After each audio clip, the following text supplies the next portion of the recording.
Ladies and gentlemen, if you will allow me, I want to say a few words about the new art of seeing. We have juxtaposed three old masters, some of the world's finest paintings, with the work of three new masters, so that you may consider the continuous past with fresh eyes. India's great sculptor, the Craftsman, is here represented by his latest piece entitled The Elephant, the profoundly religious sculpture that plunges the viewer into a world both recognizable and yet unfathomable.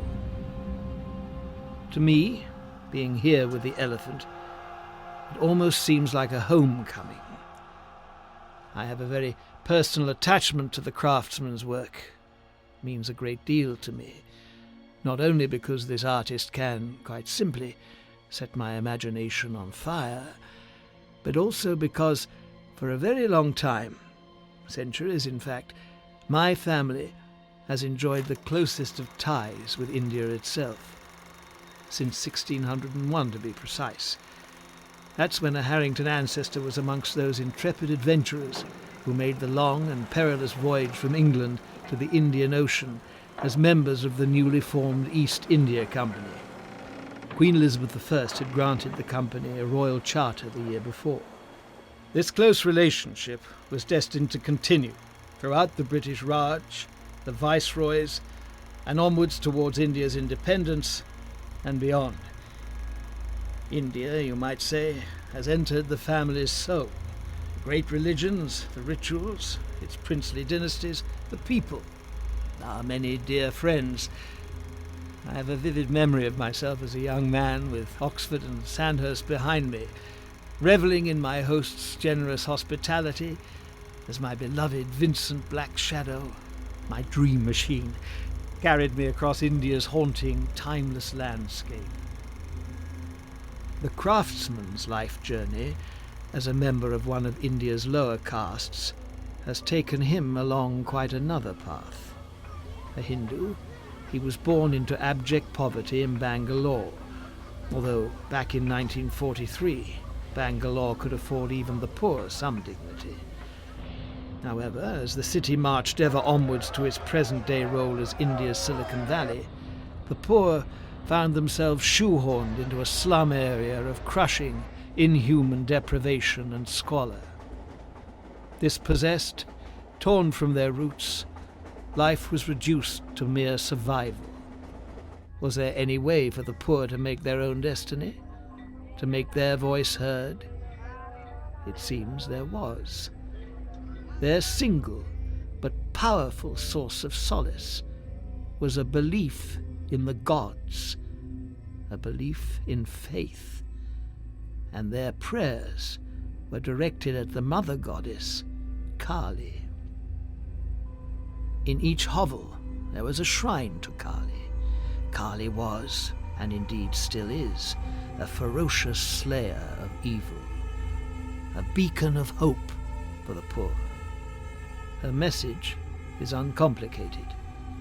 Kali will end all your miseries if you give her what she wants. And what Kali wants, what she craves above all, is blood.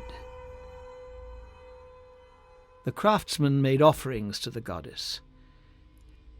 In his shrine to Kali, he dedicated to her such small birds and animals that he could trap and kill, sacrificing them according to prescribed rituals that echo back to antiquity. The crow was his first piece. While he used its blood to appease Kali, the artist further celebrated his faith by transforming the crow's body, its mortal remains, its transient earthly existence, as a symbol of the power of worship.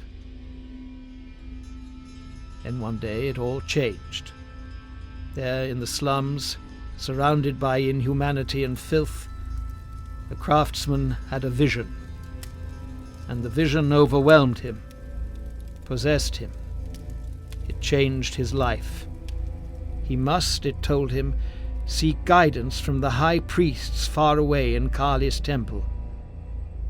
Compelled to follow this vision, he set off on foot. He had no other means of travel for that arduous journey from Bangalore to Kali's temple in distant Calcutta, and the craftsman was searching for answers that cannot be found in this world. Against all the odds, he arrived at his destination, and the high priests decided to test the depth of the craftsman's faith and his sacred connection with the past with one final task. The task centered on the ritual sacrifice and transformation of an antelope. The black buck that proved the craftsman's divine gift for demonstrating the truth that's enshrined within the sacrificial skills of the Vedic priests, and the essential spirituality to be found in our present-day existence if we choose to acknowledge it. And this brings me on to the most eloquent interpretation of his beliefs, the elephant. Safe in the Kali temple, the craftsman now had at his disposal the means to create this masterpiece. An elephant is a sacred animal. Its elaborate sacrifice and cremation took place over 3 long days on the banks of the Ganges, the sacred river. As a work of art, as an expression of faith, it is a masterpiece, staggeringly beautiful and mesmeric. When I look at it, when I understand what I am seeing, the elephant leaves me with a sense of the possibilities of life. I am bound to feel not only gratitude, but also the surest sense that this manifestation of spirituality is the truest, deepest function of art. It is the meaning of life itself and of death. And who knows what treasures the craftsman will share with us in the future. I personally, and the Shisha Gallery, deem it a privilege to share his work with you, so that you too can make the choice to see.